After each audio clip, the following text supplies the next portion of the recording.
दूध पीने के अलावा हमारे नन्हे हीरो का पसंदीदा काम छत को टकटकी लगाकर ताकना है। उसकी माँ सारा को बस यही लगता है कि वो एक शर्मीला और अंतर्मुखी बच्चा है, पर उसे ये अंदाजा नहीं है कि वो असल में अपने दिमाग में एक एवोल्यूशन स्टेट्स पैनल देख रहा है। भरपेट खाने के बाद पैनल में उसकी एनर्जी बार पूरी भरी हुई दिखती हैं और फिर उसे एक ऐसा संकेत मिलता है जिससे वो खुश हो जाता है। उसका पहला एवोल्यूशन अब तैयार है। उसके सामने 3 विकल्प रखे जाते हैं और सच कहें तो वे सभी काफी अच्छे लग रहे हैं। पहला विकल्प तेजी से विकास उसकी बढ़ने की रफ्तार को 10% बढ़ा देता है, लेकिन ये उसे कुछ खास पसंद नहीं आता। विकल्प 2 और 3 बुनियादी गुणों पर आधारित हैं और हालांकि पहली नजर में ये बताना मुश्किल है कि कौन सा बेहतर है, पर उनके नाम 2 पूरी तरह अलग विकास के रास्तों की ओर इशारा करते हैं। 3 सेकंड की झिझक के बाद अपनी पिछली जिंदगी के उस ब्लॉगर वाले दौर को याद करते हुए जो रात के 3 बजे तक जागकर अपनी सेहत बिगाड़ लेता था, उसे एहसास होता है कि एक मजबूत शरीर ही हर चीज की असली बुनियाद है। इसी बात को ध्यान में रखते हुए वो ह्यूमनॉइड बीस्ट वाला रास्ता चुनता है और हम देखते हैं कि उसका कॉन्स्टिट्यूशन गुण तुरंत 2 पर पहुंच जाता है। शरीर में बदलाव उसी पल होने लगते हैं। सबसे पहले उसकी सांसें गहरी और ताकतवर हो जाती हैं और फिर उसका दिमाग एकदम साफ हो जाता है, जिससे बच्चों वाली सुस्ती दूर भाग जाती है। उसे रोज से ज्यादा भूख लगती है, लेकिन असली सरप्राइज उसकी नजरों में है। अब वो कमरे के उस पार टीवी पर चल रही खबरों को साफ साफ देख सकता है। वो फटी आंखों से स्क्रीन को देखता है और जोश में अनजाने में अपनी नन्ही मुट्ठी मुंह में डालकर बड़े मजे से चबाने लगता है। लेकिन जैसे ही वो खबरों में डूबने लगता है, स्क्रीन काली हो जाती है। सारा ने टीवी बंद कर दिया है। वो प्यार से उसकी गीली उंगलियों को उसके मुंह से बाहर निकालती है। वो शक से भर जाती है और सोचती है कि क्या उसका सिर्फ 1 हफ्ते का बच्चा वाकई टेलीविजन देख सकता है। उसे गौर से देखते हुए वो नोटिस करती है कि उसकी आंखें गजब की साफ और सतर्क हैं। वो उसे टीवी से दूर ले जाती है और बुदबुदाती है कि बच्चों को ऐसा नहीं करना चाहिए, टीवी नहीं देखना चाहिए, क्योंकि इससे उनकी आंखों को नुकसान पहुंच सकता है। अंदर ही अंदर वो जैसे चिल्ला रहा है कि उसे टीवी देखना है और उसकी आंखें बिल्कुल ठीक हैं। सारा को लगता है कि वो रोएगा, लेकिन इसके बजाय वो बस नाराजगी में मुंह फुला लेता है। मुस्कुराते हुए वो नीचे झुकती है और उसके नन्हे गाल पर जोर से एक प्यारा सा किस करती है। वो खामोशी से अपना चेहरा दूसरी तरफ मोड़ लेता है। 17 साल की मानसिक उम्र होने की वजह से उसे माँ के इस तरह के लाड प्यार की बिल्कुल आदत नहीं है। हालांकि सारा को लगता है कि वो बस मस्ती कर रहा है। वो उसे एक और किस करने के लिए झुकती है, लेकिन तभी उसे जोरों की भूख महसूस होती है। अपना दूध मिलने का इंतजार करने से पहले वो बस नाम के लिए थोड़ा रोता है। पिछले कुछ दिनों में उसके और सारा के बीच एक खामोश समझ बन गई है कि बिना आंसू के रोने का मतलब है कि उसे भूख लगी है, और अपना डायपर खींचते हुए रोने का मतलब है कि उसे सफाई की जरूरत है। अपनी जरूरतों को साफ साफ बताने की वजह से उसकी माँ की जिंदगी काफी आसान हो गई है। दूध तैयार करते हुए सारा आह भरती है और सोचती है कि काश उसकी बेटी क्लोई को पालना भी इतना ही आसान होता। वो नाम सुनते ही उसके गाल पर एक अजीब सा खिंचाव आ जाता है। सारा उसके मुंह में बोतल लगाती है और हंसते हुए पूछती है कि अपनी बहन का नाम सुनकर वो मुंह क्यों बना रहा है। वो कुछ नहीं कहता और दूध पीने में लगा रहता है और जल्द ही बोतल पूरी खाली हो जाती है, पर उसे अभी भी तसल्ली नहीं मिली। वो अपना मुंह रगड़ता है और दोबारा रोने लगता है, जब तक कि वो दूसरी बोतल खत्म करके एक तसल्ली भरी डकार नहीं ले लेता। उसकी बढ़ती भूख के साथ उसकी एनर्जी बार हर दिन 2% बढ़ रही है, जिसका मतलब है कि उसका अगला एवोल्यूशन लगभग 1 महीने में होगा। तभी एक 8 साल की बच्ची उछलती हुई कमरे में आती है। उसकी स्कूल स्कर्ट में सिलवटें हैं, उसके सफेद मोजे गंदे हैं और उसके लाल चमड़े के जूते फर्श पर जोर जोर से आवाज कर रहे हैं। सारा देखती है। अपनी बेटी की हालत को देखकर उसकी आंखें गुस्से और हैरानी से फटी रह जाती हैं। लेकिन क्लोई बड़े गर्व से अपना सिर पीछे झुकाती है और बोलना शुरू करती है, और फिर वो मुस्कुराती हैं। हालांकि जिस तरह से वो अपने नन्हे भाई को देखती है उसमें थोड़ी छेड़खानी है। वो अपने छोटे नुकीले दांत दिखाती है और मुट्ठी हिलाकर उसे चेतावनी देती है कि उससे पंगा न ले। तभी उसके पिता मार्क घर आते हैं। वो अपने बेटे को गोद में लेना चाहते हैं, लेकिन उनकी पत्नी उन्हें दूर भगा देती है क्योंकि उनमें से सिगरेट की बदबू आ रही है। हार मानकर वो अपनी आस्तीनें चढ़ाते हैं और मदद करने के लिए किचन में चले जाते हैं। जल्द ही पूरा परिवार डिनर के लिए इकट्ठा होता है, लेकिन खाने के बीच में ही मार्क फ्रीजर खोलते हैं और कुछ कैंडी जैसी चीजें बाहर निकालते हैं। पहले तो ये पालतू बिल्ली के लिए कोई ट्रीट जैसा लगता है, लेकिन मार्क हर किसी के कटोरे में एक एक रख देते हैं। सारा के, क्लोई के, बिल्ली के और अपने खुद के कटोरे में भी। क्लोई तुरंत विरोध में अपनी चॉपस्टिक्स छोड़ देती है और शिकायत करती है कि इनका स्वाद कचरे जैसा है और उसे ये खाना बिल्कुल पसंद नहीं। उसके पिता उसे याद दिलाते हैं कि ये वो अनमोल खजाने हैं जो उन्हें हफ्ते में सिर्फ एक बार मिलते हैं और इनके बिना वो स्कूल में कभी मुकाबला नहीं कर पाएगी। क्लोई हिचकिचाती है। उसके चेहरे पर कशमकश साफ दिख रही है और आखिर में वो उसे पूरा निगल जाती है। हमारा नन्हा हीरो सोचने लगता है कि आखिर ये किस तरह की कैंडी है जो वे खा रहे हैं। काफी देर बाद मार्क और सारा की बातें सुनकर हमें पता चलता है कि वो कैंडी असल में हनी ग्लू है। ऐसे शब्द सुनकर जो उसे अभी समझ नहीं आते, हमारा नन्हा हीरो अपना सदमा छिपाने के लिए अपनी बोतल ऊंची कर लेता है। साफ है कि इस दुनिया में उसकी कल्पना से कहीं ज्यादा राज छुपे हैं। 1 महीने बाद जब उसकी एनर्जी बार आखिरकार 100% तक पहुंच जाती है, तो वो अपने दूसरे एवोल्यूशन के लिए मेन्यू खोलता है। एक बार फिर उसके सामने 3 रास्ते हैं और इस बार वो अपने दिमाग को विकसित करना चुनता है। जैसे ही उसका स्पिरिट गुण बढ़ता है, उसे ऐसा महसूस होता है जैसे वक्त ही धीमा हो गया हो। सही मायने में उसके सोचने की रफ्तार इतनी बढ़ गई है कि पिछले महीनों के अनुभव एक पल में उसके दिमाग के सामने तैरने लगते हैं। जैसे ही वो इन नई दिमागी गहराइयों को टटोलना शुरू करता है, सारा उसे उठाती है और एक फर्श पर लिटा देती है जो एक बड़े लाल कपड़े से ढका है। परंपरा के अनुसार बच्चे की 1 महीने की सालगिरह पर एक ग्रैबिंग टेस्ट होता है, जिससे उनके भविष्य का अंदाजा लगाया जाता है। जैसे ही वो अलग अलग चीजों से घिरे उस कपड़े पर रेंगता है, वो रस्म खत्म करने के लिए बस यूं ही कुछ भी पकड़ने की तैयारी करता है, तभी उसके स्टेट्स पैनल में प्रोफेशन मॉड्यूल अनलॉक हो जाता है। अब जैसे ही वो लाल कपड़े पर रखी चीजों को देखता है, उनके ऊपर तैरते हुए टाइटल दिखाई देते हैं। सबसे पहले उसे कीबोर्ड दिखता है। पैनल उस करियर की पहचान एक ब्लॉगर के रूप में करता है।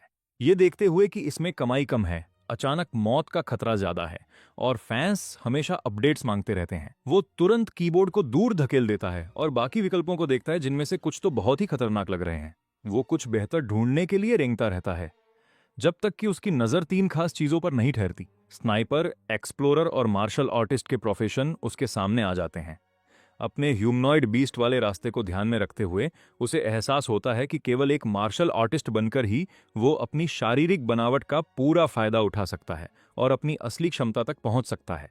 उसे अंदर ही अंदर एक सच्ची खुशी महसूस होती है। पहले वो सिर्फ ढेर सारा खाना खाकर ही विकसित हो सकता था, जिससे वो महीने में केवल एक बार ही आगे बढ़ पाता था। अब प्रोफेशन पैनल के साथ वो हुनर सीख सकता है और आगे बढ़ सकता है, और सच कहूं तो दोगुनी रफ्तार से बढ़ने के इस ख्याल से ही वो काफी गर्व महसूस करने लगता है। रस्म के बाद वो ये रिसर्च करना शुरू करता है कि प्रोफेशनल स्किल्स कैसे हासिल की जाएं। मार्शल आर्ट सीखने के लिए तो उसे तब तक इंतजार करना होगा जब तक वो सच में दौड़ने और कूदने न लगे। वो गौर करता है कि उसके बर्स्ट और एगिलिटी कोएफिशिएंट पूरी तरह से उसके बुनियादी कॉन्स्टिट्यूशन पर ही निर्भर करते हैं। कुल मिलाकर उसका मुख्य लक्ष्य अपनी शारीरिक ताकत बढ़ाना ही रहता है। अगले 1 महीने तक वो पूरी तरह से दूध पीने पर ध्यान देता है, कभी सारा का दूध तो कभी भारी मात्रा में फॉर्मूला। जैसे जैसे उसकी एनर्जी बार लगातार ऊपर चढ़ती है, वो आखिरकार अपने तीसरे एवोल्यूशन तक पहुंच जाता है। इस बार भी वो बिना सोचे समझे दोबारा ह्यूमनॉइड बीस्ट ही चुनता है। एक बार जब उसका शरीर काफी मजबूत हो जाएगा, तो एक बच्चे के शरीर में उसके पास शेर जैसी ताकत होगी, जो कि खुद को बचाने का एक बेहतरीन पर थोड़ा चकमा देने वाला तरीका है। आखिर डायपर पहने एक बच्चे पर कौन शक करेगा कि वो असल में एक ट्रेंड मार्शल आर्टिस्ट है। जैसे ही उसका कॉन्स्टिट्यूशन लेवल 3 पर पहुंचता है, उससे अपनी टांगों में एक नई ताकत महसूस होती है। अपने पालने की रेलिंग पकड़कर वो धीरे धीरे खुद को खड़ा कर लेता है। तभी सारा बेडरूम में आती है और खुशी से झूम उठती है। ओ मेरे खुदा, देखो तो, तुम अपने आप खड़े हो रहे हो। वो ये देखकर दंग रह जाती है कि उसके 2 महीने के बेटे ने पहले ही खड़ा होना सीख लिया है। वो उस पर तारीफों की बौछार कर देती हैं और उसे पकड़ने के लिए अपना हाथ पास ही रखती हैं। सारा को अपनी निगरानी करते देख वो परिवार के बड़े बिस्तर को ही अपना ट्रेनिंग ग्राउंड बनाने का फैसला करता है। पहले वो बिना हाथों के सहारा लिए खड़ा होने की कोशिश करता है। करीब दर्जन भर बार गिरने के बाद वो सीधा खड़ा होने में कामयाब हो जाता है। हालांकि वो थोड़ा डगमगा रहा है। स्थिर होने के बाद वो अपने पहले कदम बढ़ाने की कोशिश करता है, पर उसका संतुलन खराब है और कदम बढ़ाते ही वो गिर जाता है। लेकिन हर बार गिरने के बाद वो एक गजब की फुर्ती के साथ वापस उठ खड़ा होता है। सारा उसे गर्व भरी मुस्कान के साथ देखती हैं, इस बात से बेखबर कि यहाँ कितनी कड़ी ट्रेनिंग चल रही है। वो पूरे आधे घंटे तक खुद को थकाता है, जब तक कि उसकी स्टैमिना 45% तक नहीं गिर जाती। थककर चूर होने के बाद वो बिस्तर पर ढेर हो जाता है और आंखें बंद होते ही गहरी नींद में सो जाता है। इस तीसरे एवोल्यूशन ने आखिरकार उसके शरीर को इतना तैयार कर दिया है कि अब वो बोलना सीखना शुरू कर सकता है। थोड़ी देर बाद सारा एक चीज की तरफ इशारा करती है और पूछती है, ये क्या है बेटा? उसे पूरा यकीन है कि उसका बेटा एक जीनियस है, क्योंकि वो बहुत जल्दी सीखता है। बिना किसी टेस्ट के भी उसे पालने में बड़ी कामयाबी महसूस होती है। वो खुद से काफी खुश है। उसे अंदाजा भी नहीं है कि उसके जीनियस बच्चे का एक बहुत ही खास मकसद है।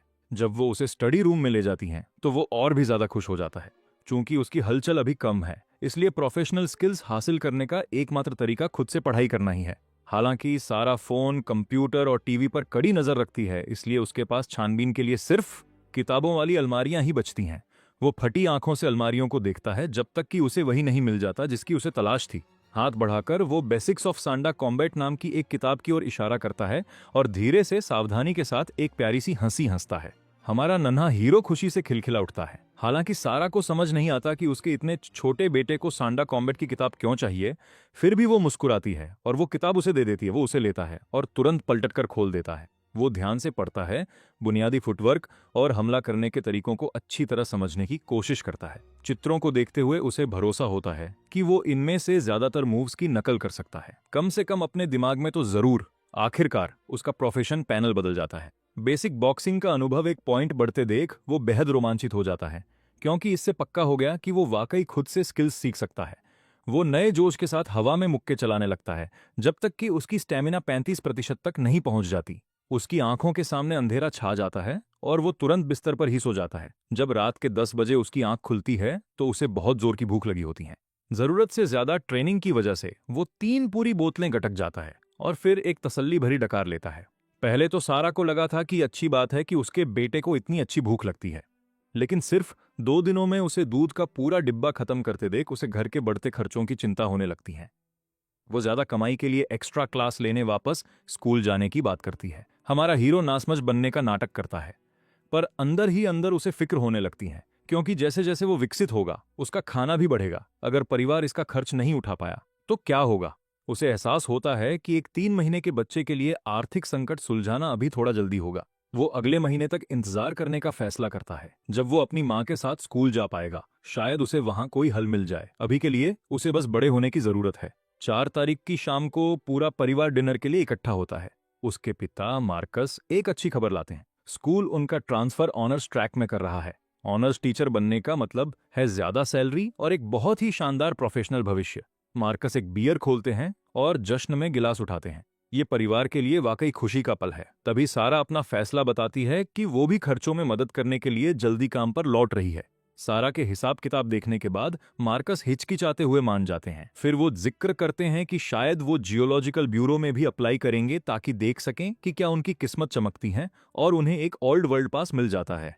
ओल्ड वर्ल्ड पास ये दूसरी बार है जब हमारे हीरो ने ये नाम सुना है। अपनी बच्चों वाली सूझबूझ से उसे महसूस होता है कि वो जरूर कोई बहुत खतरनाक जगह होगी।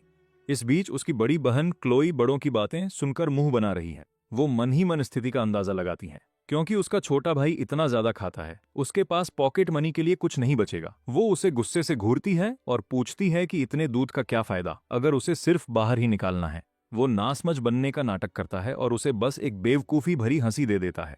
सारा क्लोई की बात सुनकर आंखें मटकाती है और कहती है कि कम से कम वो तो ये बात न करे, क्योंकि वो खुद सिर्फ मीट खाती है और सब्जियों को हाथ तक नहीं लगाती। क्लोई बहस करती है कि उसे ताकत के लिए मीट की जरूरत है, वरना वो अपने क्लासमेट्स के साथ मुकाबला कैसे कर पाएगी। इस नोकझोंक से मेज पर माहौल काफी हल्का हो जाता है।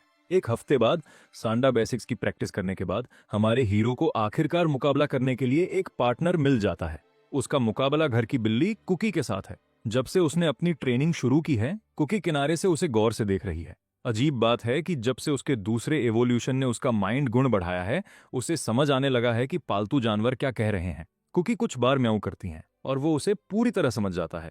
वो देखना चाहती है कि उसमें कितना दम है। वो लड़ने की मुद्रा बनाता है और कुकी उसके सामने खड़ी हो जाती है, मुकाबले के लिए तैयार। सच कहूं तो साइज के मामले में ये बराबरी की टक्कर है। इंसान और बिल्ली दोनों की आंखों में जीतने का जुनून साफ दिख रहा है। अचानक कुकी आगे की ओर छलांग लगाती है। हमारे हीरो का संतुलन बिगड़ जाता है और वो तुरंत फर्श पर चित हो जाता है। ये एक बड़ी और थोड़ी शर्मनाक हार थी। कुकी उसकी छाती पर खड़ी हो जाती है और अपनी आंखें मिलाते हुए अपना पंजा नीचे दबाती है। वो एक शक भरी म्याऊं करती है, जैसे पूछ रही हो कि क्या ये मार्शल आर्ट सच में किसी काम की भी है। उसने कभी नहीं सोचा था कि एक मार्शल आर्टिस्ट के तौर पर उसका पहला मुकाबला नॉकआउट के साथ खत्म होगा। आने वाले दिनों में वो खुद को अपनी ट्रेनिंग के लिए और भी ज्यादा समर्पित कर देता है। उसके चौथे एवोल्यूशन ने उसके कॉन्स्टिट्यूशन को और बढ़ा दिया है। अब वो एक बेहतरीन हुक मार सकता है और फुर्ती के साथ कॉम्बो मूव्स भी कर सकता है। वो एक बार फिर अपना स्किल पैनल चेक करता है। एक 6 महीने के बच्चे के हिसाब से वो अपनी तरक्की से काफी संतुष्ट है। इसी रफ्तार से वो अपने पहले जन्मदिन से पहले ही लेवल 1 मार्शल आर्टिस्ट बन जाएगा। वो आज अपने बॉक्सिंग के अनुभव को अधिकतम करने का प्लान बनाता है, इस उम्मीद में कि स्किल लेवल बढ़ने पर उसे कोई इनाम मिलेगा। आखिरकार वो पल आ ही जाता है जिसका हमें इंतजार था। जैसे ही हमारा हीरो अपनी बेसिक बॉक्सिंग को लेवल 1 पर पहुंचाता है, उसके प्रोफेशन पैनल में एक इनाम चमकता है। उसे 3 फ्री एट्रीब्यूट पॉइंट्स मिलते हैं। और वो बिना दोबारा सोचे उन सबको कॉन्स्टिट्यूशन में डाल देता है। बाहर से देखने वालों को वो अपनी उम्र के दूसरे बच्चों से बस थोड़ा लंबा लगता है, लेकिन उसके कपड़ों के नीचे उसका छोटा सा शरीर काफी मजबूत होता जा रहा है। बहुत ज्यादा खाने की वजह से शरीर पर थोड़ी चर्बी होने के बावजूद वो एक छोटे इंसानी शक्ल वाले दरिंदे जैसा दिखने लगा है। अब वो दो अलग अलग विकास रास्तों की प्रगति पर नजर रख सकता है। 11.5 कॉन्स्टिट्यूशन के साथ उसे एहसास होता है कि 30 पॉइंट्स तक पहुंचते ही आधिकारिक तौर पर इन्फेंट ह्यूमन बीस्ट का स्टेटस खुल जाएगा। अपना रोज का वर्कआउट खत्म करने के बाद वो चुपचाप रेंगते हुए स्टडी रूम के दरवाजे तक जाता है ताकि सारा का ऑनलाइन लेक्चर सुन सके। वो अभी पीच ब्लॉसम स्प्रिंग नाम की एक पुरानी कहानी पढ़ा रही है जो एक छुपी हुई जन्नत के बारे में है। तभी कमरे में हवा का एक हल्का सा झोंका आता है। सारा मुख्य टेक्स्ट खत्म करके इसके ऐतिहासिक बैकग्राउंड और रहस्य को समझाना शुरू करती है। हमारा हीरो दरवाजे के पास खड़े होकर उसे ध्यान से सुन रहा है। वो सोचता है कि क्या ये हेवनली वॉइड भी वही चीज है और वो पुराने दिन असल में क्या है। डिनर के बाद मार्कस थोड़ा साफ जवाब देता है। हेवनली वॉइड एक ऐसी जगह है जहां स्पेस और टाइम पूरी तरह से अस्त व्यस्त हैं। वहां एक कदम आपको दूसरी दुनिया में पहुंचा सकता है या कुछ सेकंड खड़े रहने का मतलब हो सकता है कि बाहर एक सदी बीत गई। पुराने दिन इसी वॉइड के अंदर वक्त के कुछ पलों की सटीक कॉपियां हैं। सोचिए कि आप एक दिन घर पर रुकते हैं और वॉइड उस दिन की अनगिनत कॉपियां बना देता है। उन कॉपियों में सब कुछ असली है जिससे बाहरी लोग संसाधनों के लिए वहां जा सकते हैं। ये किसी वीडियो गेम के डंजन में जाकर लूट जमा करने जैसा है। समझाने के बाद मार्कस अपने बेटे के सोच में डूबे चेहरे को देखता है और पूछता है कि क्या उसे समझ आया। और सच कहें तो क्या घर पर देख रहे दर्शक भी इसे समझ पा रहे हैं। हमारा हीरो सिर हिलाता है, पर फिर एक डरावने विचार से वो सहम जाता है। वो पूछता है कि क्या उनकी अपनी दुनिया भी बस एक और कॉपी है। सवाल की गहराई देख मार्कस दंग रह जाता है। उसे उम्मीद नहीं थी कि उसका छोटा सा बेटा हकीकत के अस्तित्व पर ही सवाल उठा देगा। मार्कस मुस्कुराते हुए समझाता है कि कॉपी किए गए जीव अपने पुराने दिनों से बाहर निकलते ही खत्म हो जाते हैं, जबकि वे आजादी से घूम सकते हैं। राहत महसूस करते हुए हमारा हीरो अपनी ट्रेनिंग पर लौट आता है। मार्कस ने ध्यान दिया था कि वो आजकल उस बेसिक मैनुअल को पकड़े रहता है और अनाड़ीपन से डायग्राम्स की नकल करता है, लेकिन आज कुछ अलग है। जैसे ही मार्कस जाने के लिए मुड़ता है, उसकी नजर लड़के पर पड़ती है जो बड़ी फुर्ती से कॉम्बो कर रहा है। वो वहीं जम जाता है। उसकी आंखें बच्चे की हरकतों पर टिक जाती हैं। अपने पिता के चेहरे के अजीब भावों को देखकर हमारा हीरो रुक जाता है और पूछता है कि क्या हुआ। मार्कस जबरदस्ती मुस्कुराने की कोशिश करता है। वो कहता है कि उसके बेटे की तरक्की वाकई बहुत तेज है। अचानक एक फैसला लेते हुए वो लड़के से कहता है कि कल से उसकी ट्रेनिंग शुरू होगी। वो स्कूल के बाद उसे और उसकी बहन दोनों को खुद ट्रेनिंग देगा। हमारा हीरो बहुत खुश है क्योंकि उसके पिता प्रोफेशनल टीचर हैं। हालांकि क्लोई कहीं और होना पसंद करती। अगली शाम मार्कस क्लोई को कार्डियो करवाता है और हीरो को कॉम्बैट की बारीकियां सिखाता है। ये देखकर कि लड़के ने बॉक्सिंग सीख ली है, मार्कस सांडा किक्स दिखाता है। जैसे ही वो हर मुंह समझाता है, हमारा हीरो उनकी सटीक नकल करता है, जब तक वो उसकी आदत न बन जाए।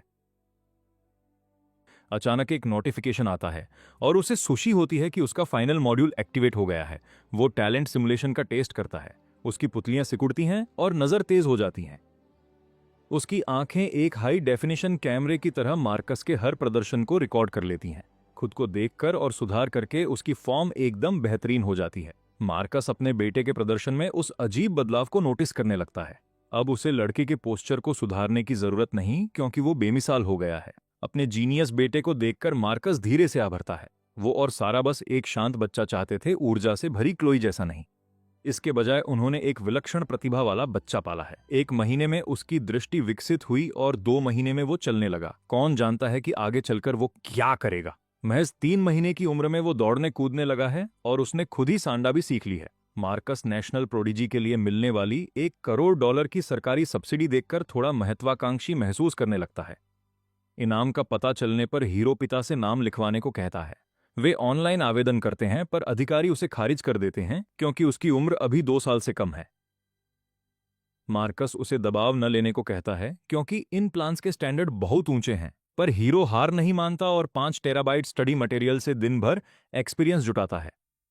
वो उस इनाम को पाने के लिए पूरी तरह ठान चुका है। साप्ताहिक फैमिली डिनर के दौरान सारा शहद और सेक्ट ग्लू निकालती है और हमारा हीरो पूछता है कि क्या वो इसे चख सकता है। शायद वो इकलौता बच्चा है जो इसे चखने के लिए बेताब है, क्योंकि उसके दांत निकल रहे हैं और वो मछली भी पचा पा रहा है। सारा अपना हिस्सा उसके साथ बांटती है।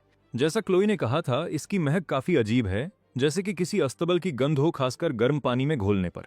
गंध बहुत तेज है, पर अपने विकास के लिए वो ये तकलीफ सहेगा। वो अपनी सांस रोककर इसे कड़वी दवा की तरह गटक जाता है और पूरी तरह खत्म होने पर ही सांस लेता है। पहले तो उसे उल्टी जैसा लगता है, पर फिर उसके गले से गर्माहट की एक लहर उतरती है जिससे वो बहुत आराम महसूस करने लगता है। वो हैरान है कि इस ग्लू के महज 1 ग्राम ने उसकी एनर्जी 2% बढ़ा दी है। वो नन्हा सा टुकड़ा पूरे दिन के दूध जितनी पोषण शक्ति रखता है। लगता है कि हेवनली वॉइड का खाना वाकई चमत्कारी है।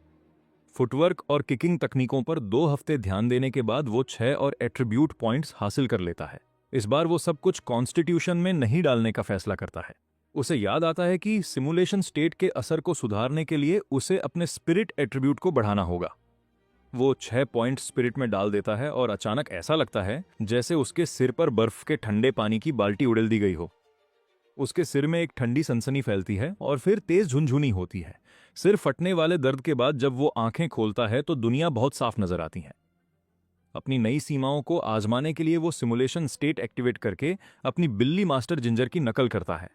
मास्टर जिंजर उलझन में सिर झुकाता है क्योंकि वो बच्चा एकदम सटीक म्याऊं करता है। बिल्ली इस बात से चिढ़कर वहां से चली जाती है कि कोई उसका मजाक उड़ा रहा है, पर तभी नोटिफिकेशन आता है। नकल करके हमारे हीरो ने बिल्लियों की भाषा सीखना शुरू कर दिया है। मास्टर जिंजर के साथ आधे घंटे में उसे 2 एक्सपीरियंस पॉइंट्स मिलते हैं, जो एक बहुत ही अजीब उपलब्धि है। बदकिस्मती से मास्टर जिंजर कोई अच्छा टीचर नहीं है। वो पूरी बेरुखी के साथ वही कुछ शब्द दोहराता रहता है। हमारा हीरो सोचता है कि क्या दिमाग को और विकसित करने से वो टेलीपैथी के जरिए सीधे विचार भेज पाएगा, और इस तरह ट्रेनिंग के बीच बिल्ली से बातें करना उसका नया पसंदीदा शौक बन जाता है। गर्मियां आने पर सारा अपनी छुट्टी का फायदा उठाती है और उसे स्ट्रॉलर में बिठाकर पड़ोस में घुमाने ले जाती है। उसे उम्मीद है कि वो दूसरे बच्चों के साथ घुलेगा मिलेगा। स्ट्रॉलर में बैठा हीरो चुपचाप पास के बच्चों को देखता है, हालांकि वो उनसे कुछ खास प्रभावित नहीं लगता। जब बच्चे जोर जोर से रोने लगते हैं तो हमारे हीरो को यह सब काफी शोर शराबे वाला लगता है। दूसरी माएं ध्यान देती हैं कि वो कितना शांत और समझदार है। वो न रोता है न जिद करता है और यहां तक कि अंगूठा भी नहीं चूसता। वे सारा की तारीफ करती हैं और चाहती हैं कि उनके अपने बच्चे भी संभालने में इतने ही आसान होते। सारा गर्व महसूस करती है क्योंकि उसे अपने बच्चे की तारीफ सुनना पसंद है। वो खुश है कि वो लाइमलाइट से दूर रहने की उसकी बात मान रहा है। एक माँ सुझाव देती है कि इसका आईक्यू टेस्ट करवाना चाहिए क्योंकि उसे यकीन है कि ये कोई विलक्षण प्रतिभा वाला बच्चा है। बाकी लोग भी उसकी बात मान जाते हैं कि वो आम बच्चों से कितना अलग और होनहार है। सारा घबराने लगती है और सबका ध्यान हटाने की कोशिश करती है, पर इससे पहले कि वो कोई बहाना बना पाती, एक माँ स्ट्रॉलर के पास आ जाती है। वो महिला मुस्कुराकर उससे पूछती है कि उसने कितनी उंगलियां दिखाई हैं और सही जवाब देने पर कैंडी देने का वादा करती है। हर कोई उसके जवाब का इंतजार करता है क्योंकि 6 महीने का बच्चा जो बड़ों की बात समझ सके वो एक सच्चा जीनियस होगा। जाहिर है वो उनकी जिज्ञासा को नजरअंदाज कर देता है और पास बैठी एक आवारा बिल्ली की ओर म्याऊं करता है। इससे माएं अवाक रह जाती हैं, पर सारा राहत की सांस लेती है कि वो एक सामान्य बच्चे की तरह बर्ताव कर रहा है। आवारा बिल्ली उलझन में पीछे मुड़कर देखती है, पर कुछ खास न पाकर वहां से चुपचाप चली जाती है। वो अपनी स्किल बढ़ाने के लिए बाद में उनसे बात करने का प्लान बनाता है क्योंकि उसने अपने स्पिरिट एट्रीब्यूट में 6 पॉइंट्स जोड़े हैं। अब वो महज वीडियो ट्यूटोरियल देखकर खुद को एडवांस सांडा तकनीकें सिखाने के काबिल हो गया है। वो अपने प्रोफेशन को लेवल अप करने के करीब है और इनाम देखने के लिए बेताब है। अगले कुछ दिनों तक वो कड़े शेड्यूल के साथ ट्रेनिंग जारी रखता है। 2 हफ्ते बाद पूरे उत्साह के साथ वो अपना प्रोफेशन पैनल खोलता है और आगे बढ़ने के विकल्प को चुनता है। उसे उम्मीद नहीं थी कि इनाम इतने शानदार होंगे, खासकर नई वीकनेस स्ट्राइक स्पेशलाइजेशन जो उसे मिली है। वो अपनी नई ताकत आजमाने के लिए बेताब है। उसे लग रहा है कि वो अब मास्टर जिंजर का मुकाबला कर सकता है। वो अपने 10 एट्रीब्यूट पॉइंट्स अलॉट करता है और अपने भीतर ताकत का सैलाब महसूस करता है क्योंकि उसके नन्हे हाथ मोटे हो जाते हैं। अब उसकी छोटी मांसपेशियों में ताकत साफ झलकती है और उसका दिमाग बेहद तेज और साफ महसूस होता है। महीनों की पढ़ाई के नतीजे उसके दिमाग में कौंध जाते हैं और उसे लगता है कि मास्टर जिंजर के साथ दोबारा मुकाबला करने का वक्त आ गया है। हालांकि बिल्ली बस एक लंबी जम्हाई लेती हैं और उसे बेरुखी से देखती है, जिससे हमारा हीरो अजीब तरह से मुस्कुराता रह जाता है। बिल्ली की मुस्कान किसी ठंडी चुनौती जैसी लगती है और हमारे हीरो को अंदाजा हो जाता है कि चीजें अब और भी मुश्किल होने वाली हैं। एक पल बाद वो तेजी से झपटती है। उसे लगा लड़ाई जल्दी खत्म होगी, पर हमारा हीरो अब वो बेबस बच्चा नहीं रहा। पीछे धकेले जाने के बाद वो एक बेहतरीन रोल करता है और वापस अपने पैरों पर खड़ा होकर कुछ दूरी बना लेता है। ये देखकर बिल्ली की आंखों में सच्ची हैरानी की एक झलक दिखाई देती है। हमारा हीरो प्रोफेशनल सांडा पोज में आ जाता है और बिल्ली से कहता है कि उन्हें ये लड़ाई जारी रखनी चाहिए। मास्टर जिंजर फिर से तेजी से आगे बढ़ता है और ताबड़तोड़ हमले शुरू कर देता है। बिल्ली अपने पंजों को अंदर रखकर बॉक्सिंग ग्लव्स की तरह मुलायम प्रहार करती है। हमारा हीरो सीधे हमलों का जवाब देने की कोशिश नहीं करता।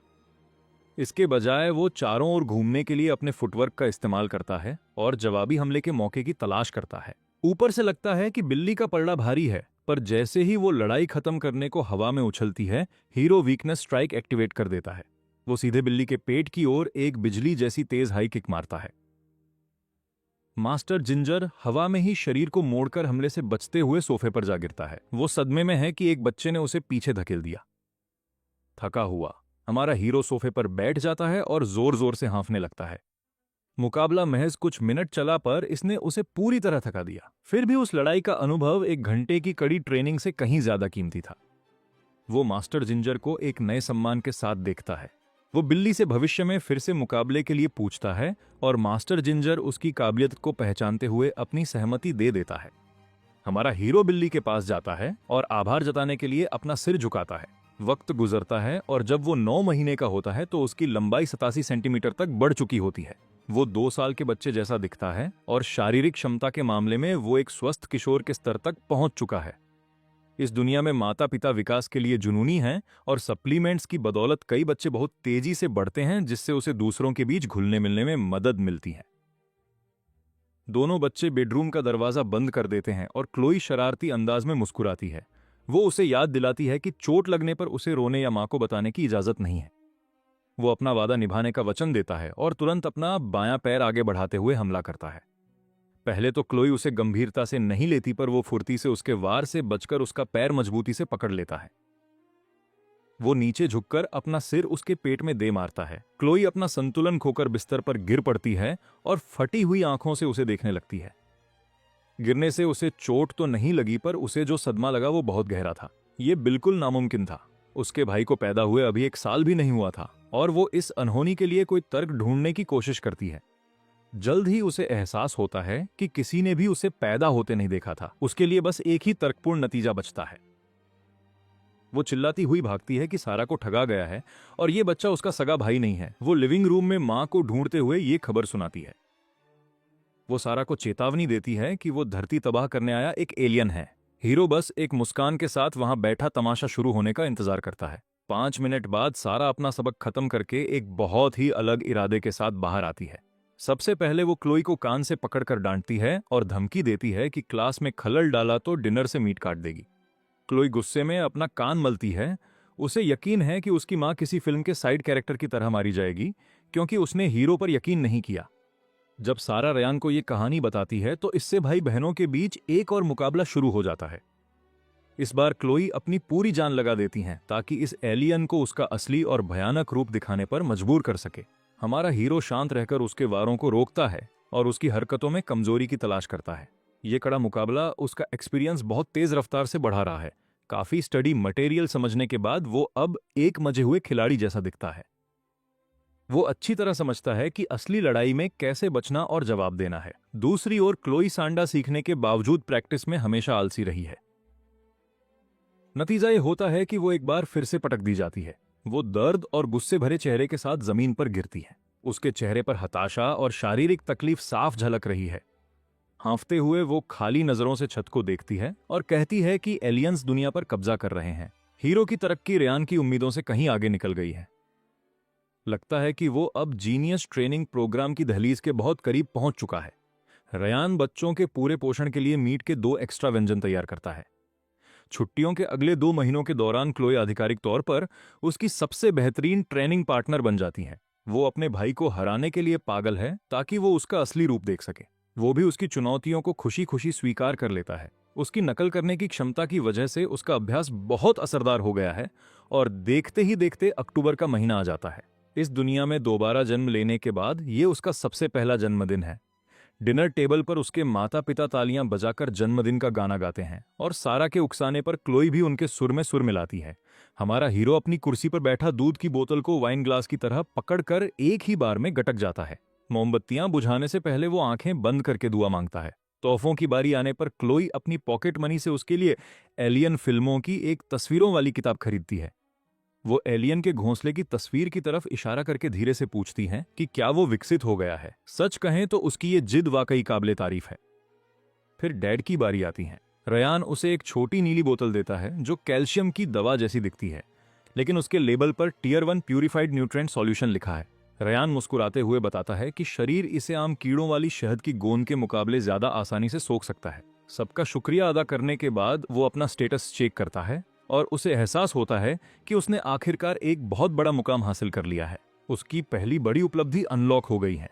कॉन्स्टिट्यूशन में 30 पॉइंट्स के साथ अब उसके पास एक कसरती वयस्क पुरुष जैसी शारीरिक ताकत है। वो इनामों की बारीकियों को देखता है और उसे पता चलता है कि उसकी प्रतिभाओं में बीस्ट फॉर्म उसकी लड़ने की ताकत को सबसे ज्यादा बढ़ाता है। फिर वो कार्निवोर नाम की एक नई पैसिव टैलेंट की जांच करता है। ये लड़ने के काम तो नहीं आता और इसे बढ़ाया भी नहीं जा सकता, लेकिन इसका फायदा हमेशा बना रहता है। अब से ये टैलेंट उसके रोजाना के अभ्यास में मदद करेगा, जिससे उसका शरीर थकान और छोटी मोटी चोटों से बहुत तेजी से उबर पाएगा।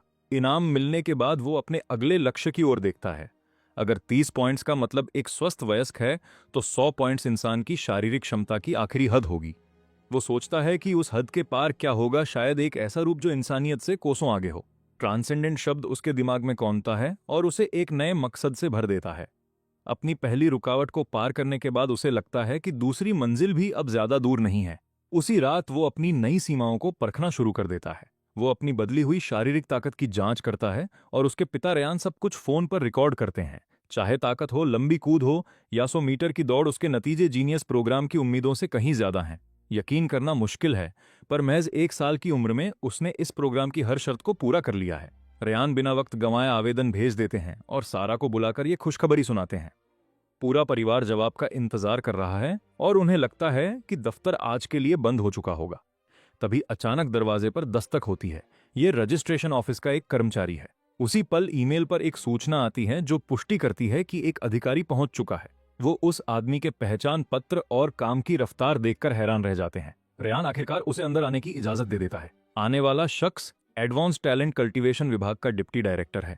दोनों से आवेदन की बातों की पुष्टि करने के बाद वो बच्चे से मिलने की इच्छा जाहिर करता है। रयान एक गहरी सांस लेता है और बेडरूम का दरवाजा खोलता है। इतने वक्त तक गुमनाम रहने के बाद आखिरकार हमारे हीरो की प्रतिभा सबके सामने आने वाली है। डायरेक्टर उस छोटे बच्चे को इतनी सहज चाल और साफ आवाज में बात करते देख दंग रह जाता है। वो उसकी पहचान और प्रोग्राम में शामिल होने की इच्छा जानने के लिए कई सवाल पूछता है। रजिस्ट्रेशन पूरा होने पर वो एक इलेक्ट्रॉनिक स्क्रीन वाली घड़ी निकालकर बच्चे को पहनने के लिए कहता है। घड़ी पहनने के बाद उसे पता चलता है कि उसे उतारा नहीं जा सकता। डायरेक्टर मुस्कुराकर बताता है कि ये सुरक्षा के लिए जरूरी है और प्रक्रिया खत्म होने के बाद इसे वापस ले लिया जाएगा। अचानक डायरेक्टर की नजर जूतों की अलमारी पर पड़ती है, जहां से उनकी बिल्ली कुकी उस अजनबी को झांक रही है।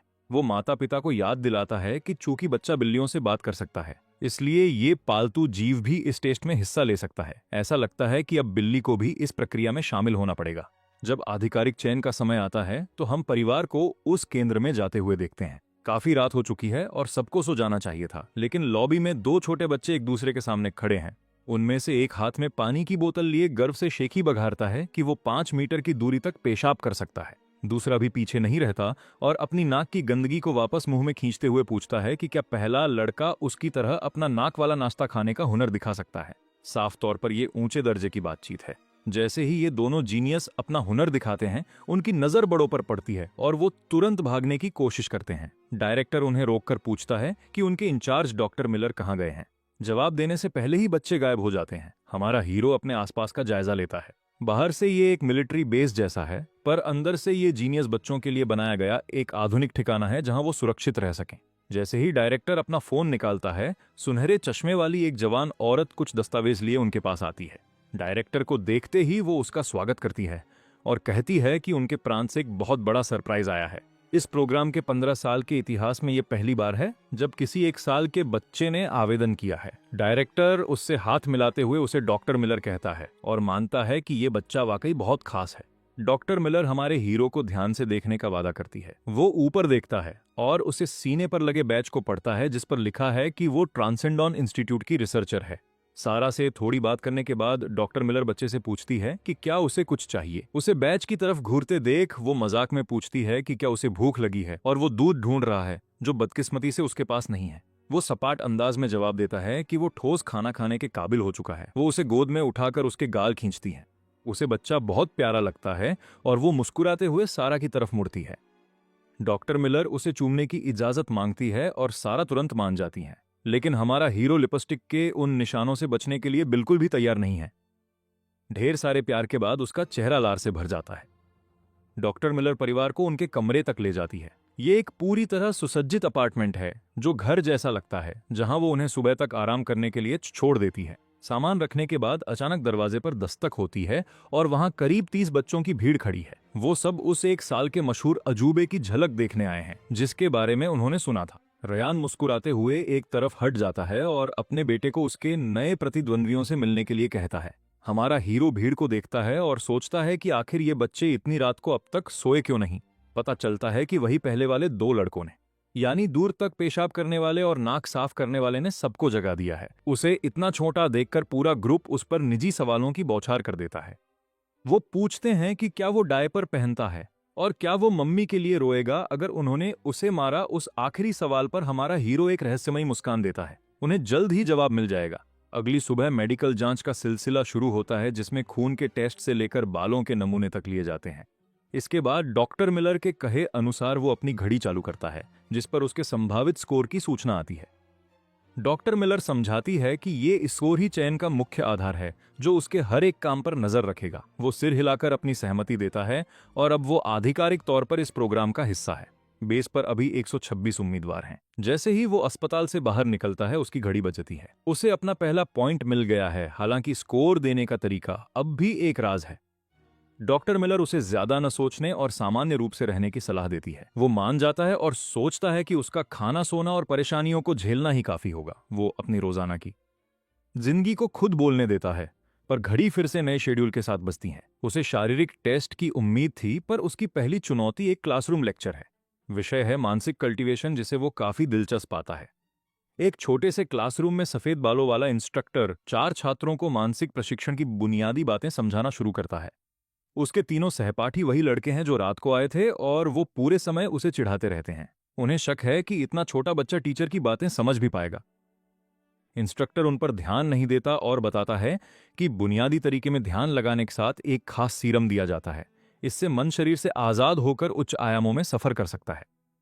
समझाने के बाद टीचर उन्हें सीरम की बोतलें देता है। हमारा हीरो उसका नाम नोट करता है और उसे स्वाद में मीठा पाता है। अचानक उसे हल्कापन महसूस होता है, जैसे वो कहीं दूर जा रहा हो। टीचर के बताए अनुसार उसकी चेतना धुंधली हो जाती है और वो एक विशाल गहरे अंधेरे में पहुंच जाता है। लक्ष्य सीधा है, बिना रुके उस शून्य में आगे बढ़ते रहना, लेकिन हर कदम के साथ मानसिक दबाव बढ़ता जाता है। ये आंखें बंद करके चलने जैसा है। भले ही आपको पता हो कि रास्ता साफ है, पर रुकने या आंखें खोलने की इच्छा बहुत तेज होती है। इस ध्यान की अवस्था में वो सिर्फ अपने अंतर्मन के भरोसे आगे बढ़ता है। 8 मिनट बाद पहले 2 लड़के पसीने से तरबतर होकर बाहर निकल जाते हैं। तीसरा लड़का 10 मिनट तक टिका रहता है और फिर थकान के साथ अपनी परफॉर्मेंस पर गर्व करते हुए आंखें खोलता है। पर जब वो हमारे हीरो को देखता है तो दंग रह जाता है। तीनों लड़के ये देखकर हैरान हैं कि वो नन्हा बच्चा अब भी गहरे ध्यान में है। उसकी मानसिक शक्ति उनसे कहीं ज्यादा है। वो क्लास से बाहर भागते हैं और सबको चिल्लाकर बुलाने लगते हैं ताकि सब उस अजूबे को देख सकें। बच्चों की भीड़ खिड़की पर जमा होकर फुसफुसाती है कि कहीं वो सो तो नहीं गया। सीरम के असर को देखते हुए ऐसा होना नामुमकिन है, पर क्लास के अंदर हमारा हीरो तो बस अभी शुरू हुआ है। वो धीरे से अपनी आंखें खोलता है और घड़ी देखता है। उसे हैरानी होती है कि सिर्फ 14 मिनट बीते हैं, जबकि उसे लगा कि 3 दिन हो गए। एक सुकून भरी सांस लेकर वो अपनी स्टेट्स विंडो खोलता है। बदले हुए आंकड़े देखकर उसके चेहरे पर मुस्कान आ जाती है, क्योंकि ये पहली बार है जब उसकी मानसिक क्षमता अभ्यास से बढ़ी है। उसे लगता है कि वो सही जगह आया है। अगली पढ़ाई के बारे में सोचकर वो वाकई उत्साहित है। अब तक उसकी मानसिक बढ़त सिर्फ सिस्टम के इनामों पर निर्भर थी, इसलिए असली कल्टीवेशन तकनीकों के बारे में जानना उसके लिए सुखद है। वो दोबारा ध्यान लगाने के लिए तैयार है, पर इंस्ट्रक्टर उसे रोक देता है। क्लास के बाद अपनी घड़ी चेक करने पर वो देखता है कि उसे एक पॉइंट मिला है जो उसे बहुत आसान लगता है। उसे नहीं पता कि उसे तो पॉइंट मिला, पर उसके सहपाठियों यानी उस डायपर वाले लड़के और दूसरे को कुछ भी नहीं मिला। दूसरा सबक ध्यान लगाने के उन्नत स्तर पर है। इंस्ट्रक्टर समझाता है कि एक शक्तिशाली मन आखिरकार उच्च आयामों के नियमों को छू सकता है। इसे समझाने के लिए वो कागज पर 2 बिंदु बनाता है। आमतौर पर एक सीधी रेखा ही सबसे छोटी दूरी होती है, पर फिर वो कागज को मोड़ देता है। एक आम इंसान को पूरी दूरी तय करनी पड़ती है, पर एक दिव्य प्राणी उच्च नियमों का इस्तेमाल करके उन दोनों बिंदुओं को एक दूसरे के ऊपर ले आता है। यही स्पेस जंपिंग का असली सार है। सुबह की क्लास खत्म होने तक हमारे हीरो का सिर घूमने लगता है। महज 2 क्लासों ने उसकी दुनिया देखने का नजरिया बदल दिया है। ये दुनिया वाकई अद्भुत है। दोपहर के खाने में सबको चेहरे की पहचान के जरिए मुफ्त खाना मिलता है और मांस लेने के बाद वो काउंटर की तरफ बढ़ता है। वो कैंटीन वाली महिला से 2 सर्विंग हनी बग जेली मांगता है, जिसे सुनकर डायपर वाले लड़के की आंखें फटी रह जाती हैं। वो पूछता है कि क्या उसे स्वाद नहीं आता, क्योंकि वो जेली सड़ी हुई गीली मिट्टी जैसी लगती है। हमारा हीरो उसे अनसुना कर देता है और जेली को पानी में मिला देता है। तभी हवा में एक तेज गंध फैलने लगती है, जिससे आसपास के लोगों का ध्यान उसकी ओर खिंच जाता है। दूसरे बच्चों को यकीन नहीं होता कि 1 साल का बच्चा इसे कैसे खा सकता है, इसलिए वो खुद इसे चखने का फैसला करते हैं। जाहिर है, एक घूंट पीते ही उन सबकी हालत खराब हो जाती है। खाने के बाद वो कमरे में जाकर लीडर बोर्ड चेक करता है। 98 प्रतियोगियों में से 5 पॉइंट्स के साथ वो 45वें नंबर पर है। सबसे आगे वन पंच मैन नाम का एक लड़का है, जिसके 11.7 पॉइंट्स हैं। दोपहर में एक बस बच्चों को ट्रेनिंग हॉल ले जाती है। उस विशाल जगह और माहौल को देखकर उसका खून उत्साह से उबलने लगता है, खासकर इसलिए क्योंकि अभ्यास की मेहनत पूरी तरह उसके हाथ में है। वो बड़े बच्चों की बातों को अनसुना कर सीधा कॉम्बैट जोन की तरफ बढ़ता है। वो इंस्ट्रक्टर पर पूरा ध्यान देता है और नकल करने की अपनी क्षमता को सक्रिय करके तकनीकी मूव्स को सीखने लगता है। इंस्ट्रक्टर मार्कस अपना प्रदर्शन जल्दी खत्म करना चाहता था, पर वो अचानक बीच में ही रुक जाता है। वो उस छोटे बच्चे को हैरानी से देखता है। उस बच्चे के हमले और बचाव के तरीके बिल्कुल सही समय पर और सधे हुए हैं। लेक्चर खत्म करने के बाद मार्कस उसके पास दौड़ कर आता है और पूछता है कि वो कब से अभ्यास कर रहा है। जब उसे पता चलता है कि बच्चा महज 1 साल का है, तो उसे कानों पर यकीन नहीं होता। दूसरा लड़का चिल्लाकर कहता है कि क्या दुनिया पागल हो गई है। हमारा हीरो बस एक शर्मीली मुस्कान देता है और मजाक में कहता है कि पैदा होने के बाद उसके पास करने को ज्यादा कुछ नहीं था, इसलिए उसने ये शौक पाल लिया, ये जानकर कि उसने ये सब खुद सीखा है। मार्कस उसे अपना बिजनेस कार्ड देता है और वादा करता है कि चयन का नतीजा चाहे जो भी हो, अगर वो कभी पेशेवर फाइटर बनना चाहे तो उसे फोन करे। 20 मिनट बाद ब्रेक के दौरान हमारा हीरो शौचालय जाता है, जहां उसे एक कड़वी सच्चाई का सामना करना पड़ता है। पेशाब करने की जगह उसकी पहुंच से बहुत ऊंची है। वहीं बाहर वो डायपर वाला लड़का अपने दोस्तों को अपनी निशाना लगाने की ताकत दिखा रहा है। बिना किसी जवाब के वो लड़का दूरी से सही निशाना लगाकर दिखाता है और गर्व से कहता है कि ये उसका जन्मजात हुनर है। सच कहें तो ये गर्व करने वाली बहुत अजीब चीज है। चूंकि यहाँ बच्चे बहुत छोटे हैं, इसलिए उन्हें जल्दी ब्रेक चाहिए होता है, पर हमारा हीरो पेशेवर मार्गदर्शन के हर पल का फायदा उठाता है। मार्कस बहुत धैर्य के साथ उसकी हर एक गलती को सुधारता है। वो इस मौके का इस्तेमाल अपनी बुनियादी तकनीकों को सुधारने में करता है। जब सेशन खत्म होता है तो वो अपना पैनल चेक करता है और अपने कौशल को इतनी तेजी से बढ़ते देख संतुष्ट होता है। इसी बीच बाकी कॉम्बैट क्लासेस भी खत्म हो रही हैं। सब हॉल के बीच में मुकाबले के लिए इकट्ठा होते हैं, जहां कोच सुरक्षा के लिए तैनात हैं। नियम बताए जाने के बाद अलग अलग स्टाइल के बीच मुकाबला शुरू होता है और हम मार्शल आर्ट्स का जबरदस्त प्रदर्शन देखते हैं। इन अलग अलग तरीकों को देखना उसके लिए जानकारी का खजाना है। वो अपनी नकल करने की क्षमता से नए दांव पेंच तुरंत सीख लेता है। जैसे जैसे बॉक्सर और लड़ाके बाहर होते हैं, उसका पैनल लगातार अपडेट होता रहता है। अब डायपर वाले लड़के की बारी है। वो एक बॉक्सिंग पोज बनाकर एक पहलवान को चुनौती देता है। पहलवान मुस्कुराकर आगे बढ़ता है, पर लड़का फुर्ती से उसे उठाकर फेंक देता है। वो अपनी ताकत पर इतराते हुए कहता है कि उसे करीब से लड़ने में किसी का डर नहीं है। भीड़ शांत हो जाती है और हमारे हीरो को एहसास होता है कि यहां हर किसी के पास अपना एक अनोखा हुनर है। वो अपने रास्ते के बारे में सोचता है और किकबॉक्सिंग के साथ कुश्ती के दांव आजमाने का फैसला करता है। थोड़ी देर देखने के बाद आखिरकार वो खुद स्टेज पर कदम रखता है। कमरे में भारी सन्नाटा है, क्योंकि कोई भी उसका सामना करने को तैयार नहीं है। उनकी झिझक समझकर वो एक सौदा करता है। वो बस अपनी सहन शक्ति परखने के लिए 3 चालों का अभ्यास चाहता है। आखिरकार ये लालच काम कर गया। आखिर इस नन्हे शैतान के आगे 3 चालें टिकना रिश्ता बनाने का एक अच्छा तरीका है। छोटे बाल वाला एक लड़का आगे आता है और पहली चाल के साथ मुकाबला शुरू होता है। हमारा हीरो शुरुआत करता है। उसके छोटे पैर बिजली की फुर्ती से चलते हैं और वो आगे बढ़ता है। वो अचानक लड़के की बगल में जाकर उसका पैर पकड़ने की कोशिश करता है। दूसरा लड़का खुद को संभालने के लिए नीचे झुकता है। उस एक पल में हीरो के नन्हे शरीर की हर मांसपेशी तन जाती है। जैसे ही उसकी ताकत बढ़ती है, वो एक जोरदार वार करता है। उसका सिर सीधे सामने वाले के पेट पर लगता है, जो उसकी सबसे बड़ी कमजोरी पर सटीक हमला था। वो लड़का इस भयानक ताकत को झेल नहीं पाता। वो तुरंत दूर जा गिरता है। मुकाबला एक ही चाल में खत्म हो गया। पूरा हॉल सन्न है। बच्चे और कोच सब हैरान हैं। वो अपनी जंगली अवस्था को रोकता है और लड़के को उठने में मदद करता है। वो अभ्यास के लिए अपने साथी का शुक्रिया अदा करता है। ये बेस पर उसकी पहली जीत है। लेकिन जश्न मनाने से पहले ही उसके सिस्टम पैनल पर एक मैसेज आता है। लगता है उसके इंस्ट्रक्टर मार्कस को अभी से डिनर की चिंता होने लगी है। वो देखता है कि उसका स्कोर 9 पॉइंट बढ़ गया है। डिनर के बाद उसकी माँ वीडियो कॉल करती हैं ताकि पूरा परिवार बात कर सके। जैसे ही पिता का चेहरा दिखता है, चप्पलों की तेज आवाज सुनाई देती है। उसकी बहन क्लोई स्क्रीन पर सामने आती है और भाई से बात करने को बेताब है। वो उम्मीता के साथ पूछती है कि क्या उसका चुनाव हो गया और क्या उसे इनामी पैसे मिले। वो उसे टाल देता है और अपनी पढ़ाई पर ध्यान देने को कहता है। वो उसे घर में तमीज से रहने की सलाह देता है ताकि पिता को कोई परेशानी न हो। क्लोई पहले तो बात मानती है, फिर उसे लगता है कि उसका छोटा भाई उसे लेक्चर दे रहा है। कॉल के बाद वो अपना होमवर्क करने लगता है। क्योंकि सवाल मिडिल स्कूल फिजिक्स के हैं, उसे अपना ज्ञान स्वाभाविक दिखाना होगा। वो बेस से मिला टैबलेट खोलता है और तेजी से किताबें पढ़ने लगता है। अपनी खास पढ़ने की शक्ति से वो 2 घंटे में प्राइमरी का कोर्स खत्म कर देता है। फिर वो मिडिल स्कूल फिजिक्स पढ़ते हुए एक वीडियो के बारे में सोचने लगता है। इसमें एक महाशक्तिशाली इंसान पानी को तुरंत जमा देता है, फिर पिघलाता है और बंद कमरे में सोना बनाता है। वो सोचता है कि इसे कैसे समझाया जाए।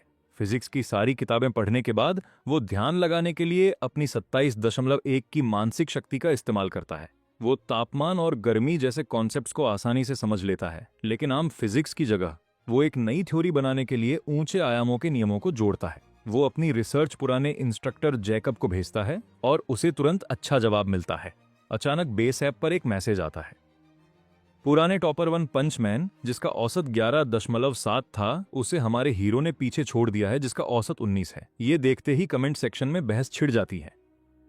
लेकिन जैसे ही खुद 1 पंचमैन कमेंट करता है, सब शांत हो जाते हैं। स्क्रीन के पीछे बच्चों की हैरानी साफ महसूस होती है। अगर पुराना नंबर 1 इसे मान ले तो ये 19 पॉइंट सच ही होंगे। वो कमेंट्स पर बस एक नजर डालता है और जवाब देना जरूरी नहीं समझता। वो अपने पैनल पर देखता है कि उसे बस 3 और पॉइंट्स चाहिए। अगले लेवल पर पहुंचते ही उसे खास इनाम मिलेंगे। सच कहें तो सिर्फ हीरो ही नहीं, हम भी वो इनाम देखने के लिए बहुत उत्सुक हैं। मेडिटेशन में माहिर होने की वजह से उसकी मानसिक शक्ति अब हर दिन 0.1 बढ़ती है। लगता है कि जूनियर मेंटल बॉडी का मुकाम अब पास ही है, क्योंकि वो रोज अभ्यास करता है। उसका मेडिटेशन अब 14 मिनट से बढ़कर 17 मिनट हो गया है। हालांकि उसे अभी तक ऊंचे आयामों के नियम नहीं मिले, पर उसे एक चौंकाने वाली बात पता चलती है। बेस से मिले खास लिक्विड के बिना वो ध्यान नहीं लगा पा रहा। वो जैकब से अपनी उम्र का हवाला देकर और मदद मांगता है, पर पुराना इंस्ट्रक्टर तुरंत मना कर देता है। हालांकि जैकब उसे विस्तार से इसकी वजह समझाता है। ऊंचे आयामों को समझने के लिए शारीरिक ताकत के साथ किस्मत की भी जरूरत होती है। शरीर की बनावट इंसानी सीमा के करीब होनी चाहिए, तभी कोई उस मुकाम तक पहुंच सकता है। अगर कोई बहुत खुशकिस्मत है तो वो पहली बार में ही ये शक्ति पा सकता है, वरना 100 बोतलें भी कोई फर्क नहीं डालेंगी। क्योंकि वो जल्द ही उन नियमों तक नहीं पहुंच सकता, वो अपनी शक्ति बढ़ाने के लिए ध्यान लगाना जारी रखता है। जैकब की बातों के हिसाब से उसका अगला लक्ष्य एक बेहतरीन शरीर पाना है। डिनर के बाद वो हमेशा की तरह ट्रेनिंग हॉल जाता है। वहां उसे एक लड़का दिखता है जिसका सिर अंडे की तरह चमक रहा है। पूछने पर पता चलता है कि ये मशहूर 1 पंचमैन है। वो लड़का, जिसे हम साइतामा कहेंगे, 100 किलो का वजन उठा रहा है। साइतामा सिर्फ 6 या 7 साल का है, फिर भी उसकी मांसपेशियों की बनावट बहुत हैरान करने वाली है। हमारा हीरो अपनी कसरत शुरू करता है। अभी बिना अपनी जंगली शक्ति के वो 90 किलो का वजन उठा सकता है। जब वो कसरत कर रहा होता है, पीछे से आह सुनाई देती हैं। साइतामा उससे बात करता है और कहता है कि ये बड़े दुख की बात है। हीरो पूछता है कि आखिर दुख किस बात का है। साइतामा कहता है कि दुख इस बात का है कि तुम्हारे पास पैदाइशी महाशक्तियां नहीं हैं। वो बताता है कि बेस में कई बच्चे इन शक्तियों के साथ पैदा होते हैं, जिससे वो आसानी से ऊंचे रैंक तक पहुंच जाते हैं। हीरो के पास अनुशासन तो है, पर पैदाइशी शक्ति न होने की वजह से एक्सपर्ट्स शायद उसे ऊंचा रैंक न दें। बहस करने के बजाय हीरो मुस्कुराकर साइतामा से उसके लक्ष्य पूछता है। साइतामा कहता है कि उसकी शक्तियों के साथ एस रैंक ही बेस की आखिरी सीमा है। पर यह मेरी सीमा नहीं है। हीरो पूछता है कि वो उसे यह सब क्यों बता रहा है। साइतामा कहता है कि अगर बेस उसे एस रैंक न दे तो उसे साइतामा की टीम में शामिल हो जाना चाहिए। 7 साल के बच्चे को लोगों को अपनी टीम में जोड़ते देखना वाकई दिलचस्प है। सीधे मना करने के बजाय हीरो खड़ा होता है और वजन बढ़ाने लगता है। जैसे ही वो वजन जोड़ता है, कुल भार तेजी से बढ़ जाता है। 90 किलो, 110, 130 और आखिर में 150 किलो। साइतामा की शांति गायब हो जाती है और वो हैरान रह जाता है। वजन पूरा करने के बाद हीरो मुस्कुराकर कहता है कि एस रैंक उसकी भी सीमा नहीं है। वो 150 किलो का वजन उठाकर बेहतरीन कसरत करता है। खत्म करने के बाद वो वजन को जोर से नीचे पटकता है। सब सन्न रह जाते हैं और साइतामा बस चुपचाप देखता रह जाता है। साइतामा का चेहरा बहुत गंभीर हो गया है। लगता है वो समझ गया है कि हीरो क्या कहना चाहता है। वो लड़का एक गहरी सांस लेता है और बिना कुछ कहे चला जाता है। अपनी जंगली शक्ति का इस्तेमाल करने के बाद हीरो को एहसास होता है कि उसे सावधान रहना होगा। चोट से बचने के लिए वो कसरत जल्दी रोक देता है। वो अपनी दोस्त पडल्स को हॉस्टल चलने के लिए बुलाता है, पर उनका दूसरा साथी गायब है। उस वक्त साउटी जिम में रॉड पर गोल गोल घूम रहा है। घूमते वक्त उसकी नाक से गंदगी बाहर आ रही है, जिसे वो मजे से पोंछ लेता है। हाँ, यह सुनने में जितना गंदा है, देखने में भी उतना ही है। जल्द ही नया हफ्ता शुरू होता है, जिसमें जंगल में रहने की ट्रेनिंग दी जाती है। हमारा हीरो हमेशा की तरह यह सब बहुत जल्दी सीख लेता है।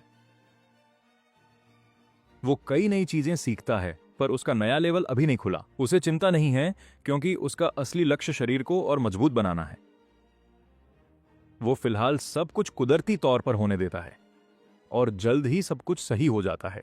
उसका लेवल बढ़ जाता है और उसे 2 नए पॉइंट्स मिलते हैं, जिन्हें वो मानसिक शक्ति में डाल देता है। उसे कई नए इनाम मिलते हैं, बिल्कुल वैसे ही जैसे बचपन में मिले थे। उसे एक नया रूप और एक नया हुनर मिलता है। वो खुशी से अपनी नई दिमागी शक्ति को देखता है, जिसे वो जब चाहे इस्तेमाल कर सकता है। फिर उसे एक खास हुनर मिलता है, जिससे उसके दिमाग और शरीर के बढ़ने की रफ्तार बहुत तेज हो जाती है। अपने नए पैनल को देखकर उसे अपनी कामयाबी पर बहुत गर्व महसूस होता है। वो हिसाब लगाता है कि अगर शारीरिक और मानसिक शक्ति 100 तक पहुंच जाए तो वो महाशक्तिशाली बन जाएगा। ये वाकई एक बड़ा प्लान है। वो 3 साल का होने से पहले यह मुकाम हासिल करना चाहता है। जब बच्चे सब सीख लेते हैं तो अगले दिन वो अपना सामान और अपनी बिल्ली लेकर बेस की बस में चढ़ जाता है।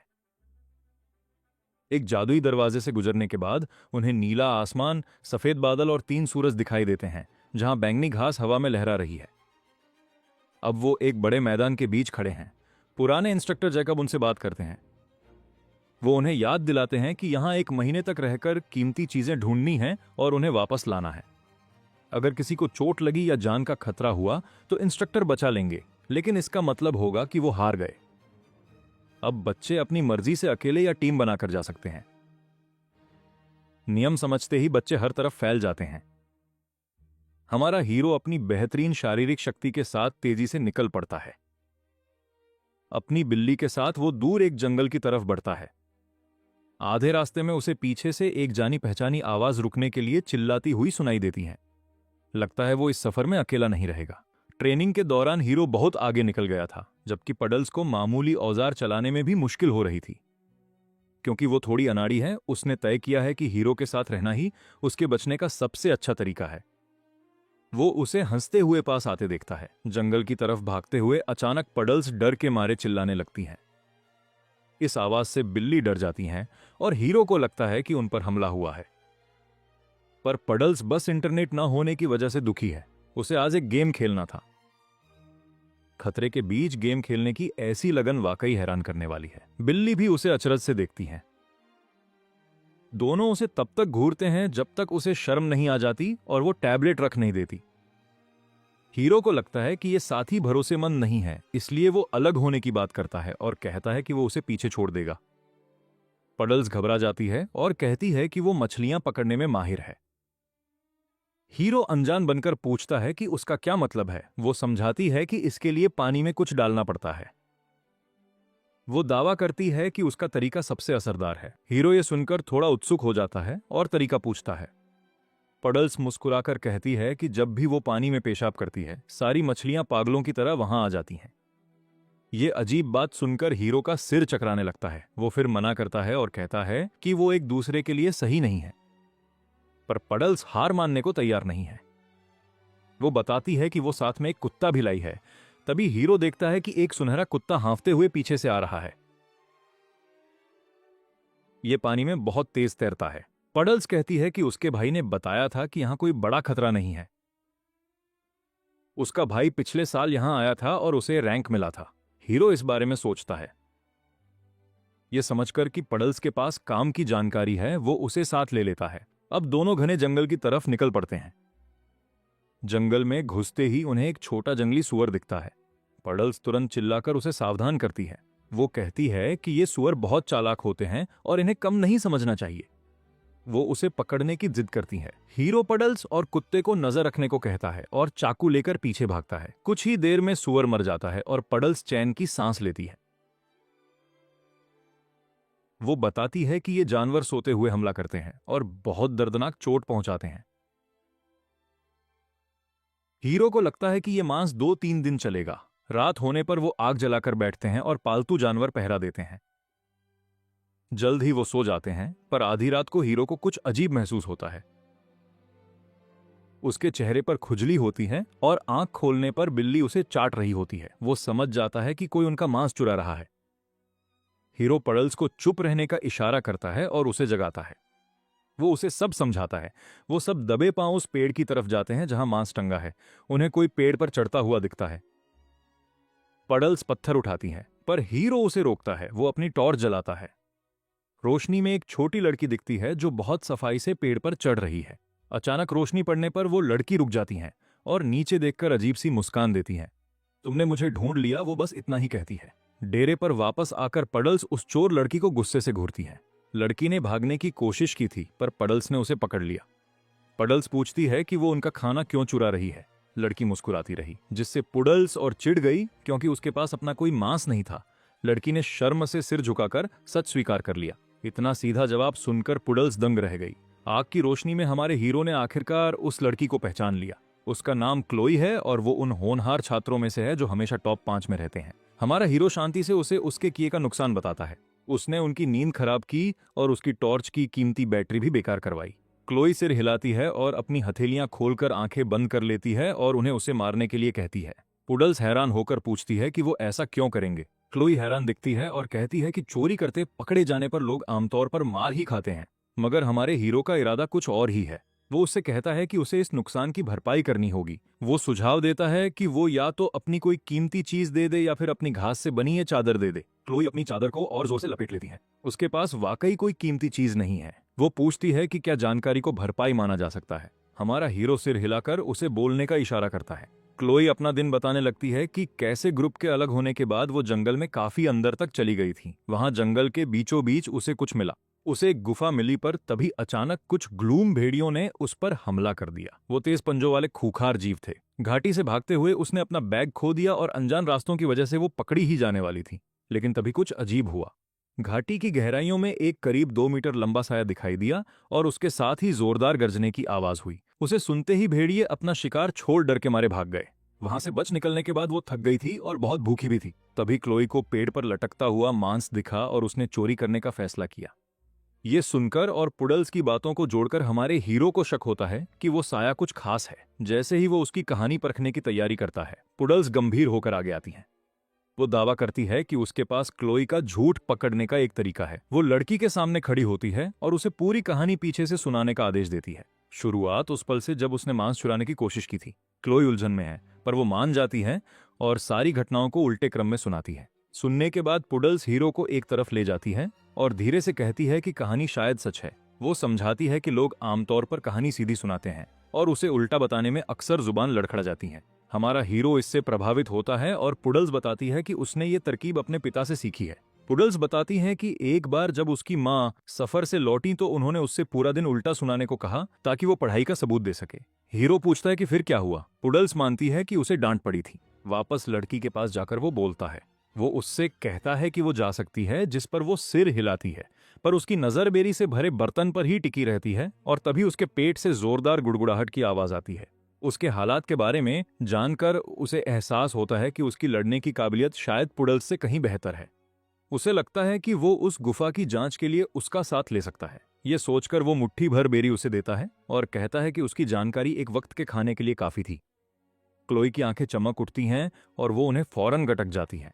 जाहिर है उतने से उसका पेट नहीं भरा था। मौका देखकर वो उसके सामने साझेदारी का प्रस्ताव रखता है। वो साथ मिलकर गुफा की तलाश करेंगे और उसे आधी बेरी और मांस का एक टुकड़ा मिलेगा। ये ऑफर सुनकर क्लोई हिचकिचाती है, वो बर्तन की ओर देखती है, पर खुद पर काबू पाकर धीरे से शुक्रिया कहती है और तेजी से अंधेरे जंगल में गायब हो जाती हैं। अगली सुबह हमारा हीरो और पुडल्स उस गुफा को ढूंढने पर सहमत होते हैं। वो अपना सामान बांधते हैं और अपनी बिल्ली और कुत्ते को साथ लेकर निकल पड़ते हैं। 3 घंटे पैदल चलने के बाद आखिरकार वो अपनी मंजिल पर पहुंच जाते हैं। पुडल्स कांटों से भरे उस पहाड़ी रास्ते को देखती है जहां क्लोई भटक रही थी और हैरानी से सीटी बजाती है। फिर वो गंभीर हो जाती है। वो उसे सावधान रहने को कहती हैं, क्योंकि अगर बेस को उन्हें बचाने आना पड़ा तो उनका ये मिशन नाकाम माना जाएगा। सिर हिलाकर हमारा हीरो जंगल में कदम रखता है। अभी वो कुछ ही कदम चले थे कि एक साया दिखता है। ये वही ग्लूम भेड़िया है जिसका क्लोई ने जिक्र किया था। भेड़िए की आंखें चमकती हैं और वो गुर्राता है।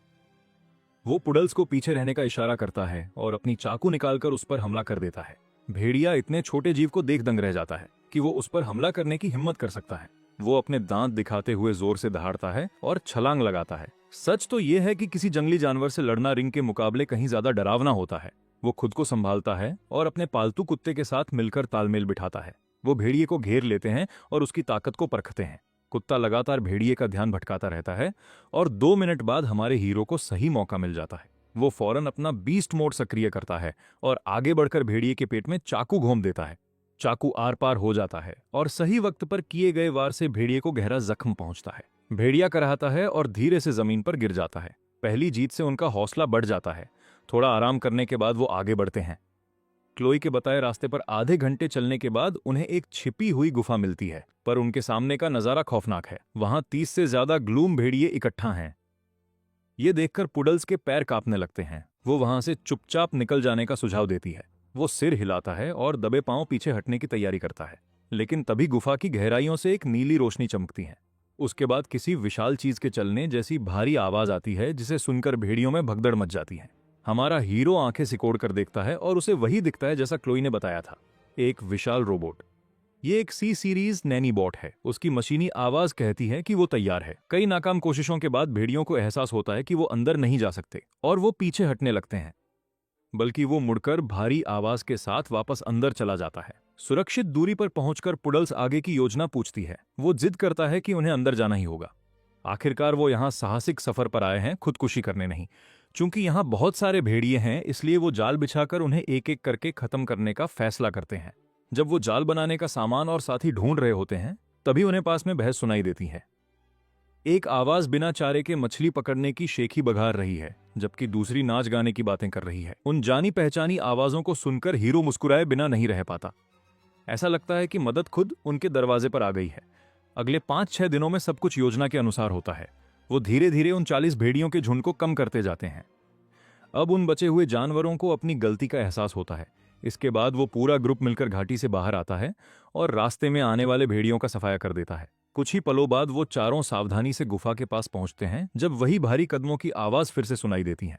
वो पुराना नैनी बॉट फिर से बाहर आता है, पर इस बार उसकी मशीनी आवाज में अपनापन है, जो खुद को सी सीरीज नैनी बॉट बताता है और सेवा के लिए तैयार कहता है। अकेले ही पूरे झुंड से लड़ने वाले इस रोबोट के सामने वो कोई भी हड़बड़ी नहीं करना चाहते कदम, बल्कि हमारा हीरो अपने ट्रांसलेटर का इस्तेमाल कर रोबोट की फ्रीक्वेंसी में उसे जवाब देता है कि उसे सेवा चाहिए। मशीन अचानक रुक जाती है और उसके सेंसर उस पर टिक जाते हैं। वो एक नन्हे बच्चे को पहचान लेती है। अचानक उसके मशीनी हाथ हिलने लगते हैं।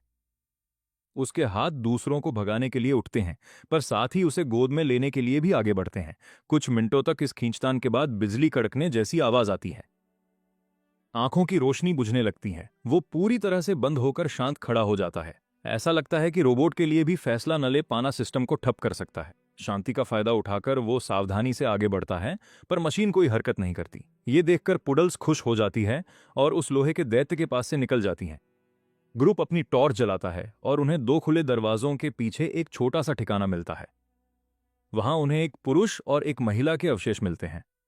उन्हें साथ देख वो हैरान रह जाता है कि वो इंसानों जैसे दिखते हैं। एक कैमरे जैसे डिवाइस से पता चलता है कि वो उड़ने वाले 2 शक्तिशाली प्राणी थे, जो ग्रह की खूबसूरती देख यहां आए थे। उन्होंने यहीं बसने का फैसला किया था, पर एक दिन आसमान काले बादलों से घिर गया। उन बादलों से विनाशकारी लेजर निकले जिसने दुनिया को तबाह कर दिया। उनकी अतुलनीय शक्तियां भी उन काले बादलों का मुकाबला नहीं कर सकीं। वो बुरी तरह जख्मी हो गए थे। वो बस इसी जगह में छिप सकते थे। बदकिस्मती से उनकी प्रजाति के इलाज के लिए जरूरी दवा यहां मौजूद नहीं थी। तभी अचानक ग्रुप के पीछे एक साया नजर आता है। वो पुराना इंस्ट्रक्टर जैकब है, जो उन्हें महज 8 दिनों में इस सबसबसा की सबसे कीमती चीज ढूंढने पर बधाई देता है। वो धीरे धीरे अंदर आता है और कुछ दस्तावेज देखता है। वो हमारे नन्हे हीरो की तरफ देखता है और उसकी किस्मत की तारीफ करता है। साफ है कि उस बच्चे की वजह से रोबोट का बच्चों की सुरक्षा वाला प्रोग्राम सक्रिय हो गया था, वरना उस रक्षक के पास से गुजर पाना लगभग नामुमकिन होता। ये सुनकर वो अपना कैमरा उठाता है और पूछता है कि आखिर वो काले बादल क्या थे। बाकी बच्चे भी उत्सुकता से पास आ जाते हैं। जैकब समझाता है कि उन्हें हंटर कहा जाता है, जो पूरे ब्रह्मांड में घूमते हैं और उनका गुजारा दूसरी सभ्यताओं का शिकार करने से होता है। वो बताता है कि जैसे ही कोई सभ्यता विकसित होती है, हंटर उन पर हमला कर उनके संसाधन लूट लेते हैं और ग्रह की सतह को पूरी तरह साफ कर देते हैं। वो इसे ऐसे साफ करते हैं जैसे कोई फसल काटी जाती है। ये जानकर माहौल में सन्नाटा पसर जाता है। वो सोचते हैं कि क्या पृथ्वी भी उनके निशाने पर है, पर जैकब कहता है कि वो नहीं जानते, पर हमेशा तैयार रहना चाहिए। वो बताता है कि इसीलिए ये सिलेक्शन बेस बनाया गया है। अगर उनमें से एक भी रक्षक बन सका तो उनकी मेहनत सफल होगी। 1 महीने बाद सब फिर कैंप में मिलते हैं। इस मुश्किल सफर के दौरान 5 लोगों को बाहर कर दिया गया। हीरो का स्कोर सबसे ज्यादा होने की वजह से उसकी रैंकिंग पूरे बेस में टॉप 10 में आ गई है। पर असली सरप्राइज यह है कि उसकी घड़ी में एक्सप्लोरर्स मार्केट खुल गया है। एक्सप्लोरर्स मार्केट, इस दुकान से वो हर तरह का आधुनिक सामान खरीद सकता है। जैसे ही वो अपनी जानकारी दर्ज करना खत्म करता है, उसके पैनल पर एक सूचना आती है। तभी एक अनुभवी एक्सप्लोरर उसे अपना बिजनेस कार्ड देता है। इस बार ये कोई नौकरी का प्रस्ताव नहीं, बल्कि एक सच्चा बुलावा है। वो मानता है कि उसने उसे कम आंका था। वो कहता है कि बिना किसी अलौकिक शक्ति के भी उसका हुनर एस रैंक का है और वो माफी मांगता है। वो हीरो को भविष्य में अपनी कंपनी आने का न्योता देता है। वो सिर हिलाकर कार्ड ले लेता है और उसके जाने के बाद उसकी रैंकिंग 9वें नंबर पर पहुंच जाती है। कुछ दिनों बाद नन्ही लूना उससे मिलने आती है। लूना उसे अलविदा कहने और शुक्रिया अदा करने आई है। उसके सफर की शुरुआत काफी खराब रही थी, पर उसने काफी अच्छे पॉइंट्स हासिल कर लिए हैं। हीरो की मदद से उसे ए रैंक मिला है। उसके जाने के बाद हीरो की रैंकिंग अब 6ठे नंबर पर पहुंच गई है। अब तक उस 1 साल के सुपरमैन की कहानी पूरे बेस में फैल चुकी है, जिससे प्रशासन को उसकी जानकारी गुप्त रखनी पड़ी। अब से वो ज्यादातर अभ्यास अकेले ही करता है। अपने पुराने इंस्ट्रक्टर को सब कुछ जानते देख वो उत्सुकता से पूछता है कि क्या जैकब खुद भी कोई अलौकिक शक्ति रखते हैं। बूढ़ा आदमी बस मुस्कुराकर पूछता है कि तुम्हें क्या लगता है। हीरो फालतू की बातों में नहीं पड़ना चाहता। हीरो वहां से मुड़कर चल देता है और बूढ़ा आदमी बस उसे देखता रह जाता है। 2 हफ्ते बाद उसका दोस्त लियो जाने की तैयारी करता है। वो दुखी है क्योंकि उसकी रेटिंग सिर्फ C+ है। हालांकि लियो भविष्य की ओर देखता है। वो मजाक करता है कि चूंकि वो दिखने में अच्छा है और नाच गा सकता है, इसलिए शायद वो एक सुपरस्टार बन जाए। 1 हफ्ते बाद पुडल्स और स्निफल्स के नतीजे भी आखिरकार आ जाते हैं। पुडल्स को B+ और स्निफल्स को AB मिला है। दोनों ही जीनियस की श्रेणी में आते हैं और उन्हें बेहतरीन सुविधाएं मिलेंगी। दोनों फौरन अपने परिवार के साथ जश्न मनाने के लिए घर जाने की अर्जी देते हैं। उनके जाने से पहले पूरा ग्रुप इकट्ठा होता है। कैंटीन में आखिरी बार खाना खाते हुए पुडल्स और स्निफल्स मजाक में शोक जैसा माहौल बनाते हैं और लियो की खाली कुर्सी को ऐसे देखते हैं जैसे उसने कोई बड़ी कुर्बानी दी हो। स्निफल्स हीरो से कहता है कि अब उसे पक्का S रैंक या A+ ही मिलेगा। वो आगे कहता है कि अगर उसे S रैंक नहीं मिला तो बेस चलाने वाले बिल्कुल बेकार होंगे। पुडल्स हाथ हिलाकर उसे चुप कराती हैं। चयन होने के बाद वो पहले से कहीं ज्यादा आत्मविश्वास के साथ बोल रही है। वो मानती है कि भविष्य में उन सबको उसकी मदद की जरूरत पड़ेगी। वो उसे अपना पता और फोन नंबर देते हैं और घर आने को कहते हैं। वहीं दूसरी ओर बेस के मीटिंग रूम में विशेषज्ञों के बीच जबरदस्त बहस चल रही है।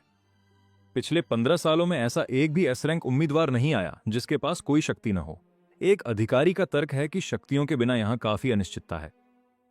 वो कुछ सालों में बेहतरीन बन सकता है, पर यह भी हो सकता है कि वो पूरी जिंदगी बस एक औसत स्तर पर ही अटका रह जाए। उसकी बात सुनकर बाकी कई अधिकारी भी हामी भरते हैं। वो सब मिलकर विभाग के प्रमुख की ओर देखते हैं और आखिरी फैसले का इंतजार करते हैं। बूढ़ा आदमी कहता है कि वो जानता है कि वो सब क्या सोच रहे हैं।